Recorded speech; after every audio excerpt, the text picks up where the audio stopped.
அனைவருக்கும் என் அன்பான வணக்கம்.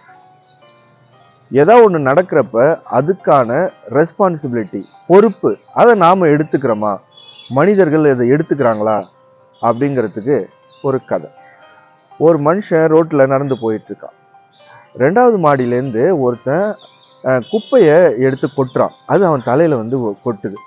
அவனுக்கு ரொம்ப கோபம் போயிட்டு அந்த ஊரில் ஒரு பஞ்சாயத்து இருக்கும் இல்லையா, அந்த பஞ்சாயத்தில் போய் அவன் கம்ப்ளைண்ட் பண்ணுறான்.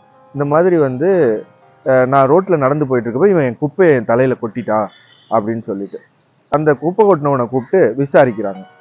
அப்போ விசாரிக்கிறப்போ அவன் சொல்கிறான், என் மேலே தப்பு கிடையாது, பக்கத்து வீட்டுக்காரன் அவங்க வீட்டில் இருந்த குப்பையெல்லாம் தூக்கி என் வீட்டில் கொட்டிட்டான், அதை தான் வேற வழி இல்லாமல் நான் கீழே கொட்டுற மாதிரி ஆயிடுச்சு, நீங்கள் விசாரிக்கணும்னா பக்கத்து வீட்டுக்காரனை தான் கூப்பிட்டு விசாரிக்கணும்னு சொல்கிறாங்க.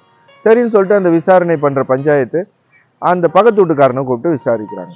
பக்கத்து வீட்டுக்காரன் சொல்கிறான், என் மேலே எந்த தப்பும் கிடையாது, 4 நாளாக இந்த குப்பையை அள்ளுறதுக்கு பஞ்சாயத்துலேருந்து யாருமே வரல, அதாவது முனிசிபாலிட்டிலேருந்து யாருமே வரல, அதனால நான் என்ன பண்ண முடியும், என் வீட்டில் இருந்த குப்பையை எடுத்து அவங்க வீட்டில் நான் கொட்டினேன், நீங்கள் விசாரிக்கணும்னா அந்த முனிசிபாலிட்டி ஒர்க்கர்ஸை தான் கூப்பிட்டு விசாரிக்கணும் அப்படின்னு அவன் சொல்கிறான்.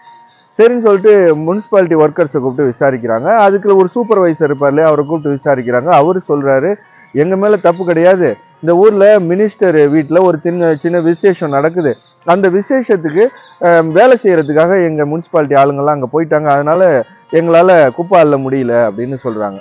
நீங்கள் கேட்கணுன்னா மினிஸ்டரை தான் கூப்பிட்டு கேட்கணும் அப்படின்னு சொல்கிறாங்க. சரி, அந்த பஞ்சாயத்து விசாரணை கமிட்டி இருக்கு இல்லையா, அவங்க அந்த மினிஸ்டரையே கூப்பிடுறாங்க.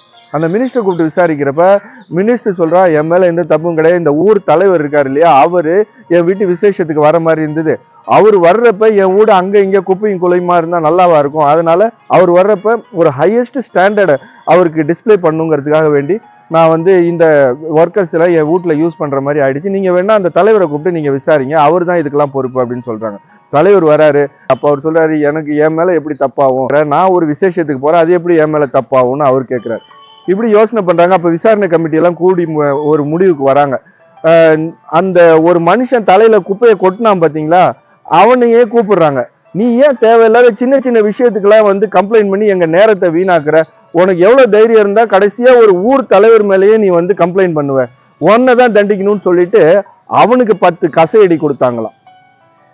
யாருமே பொறுப்பை, ஒரு தப்பு நடந்தா அதுக்கான பொறுப்பை நாம ஏத்துக்கிறது கிடையாது, அடுத்தவங்க தலையில போட்டு தப்பிக்க தான் இந்த சொசைட்டில மனுஷங்களாம் பாக்குறாங்க. சிந்தித்து செயல்படுங்கள். அனைவருக்கும் வணக்கம். வாழ்க வளமுடன்.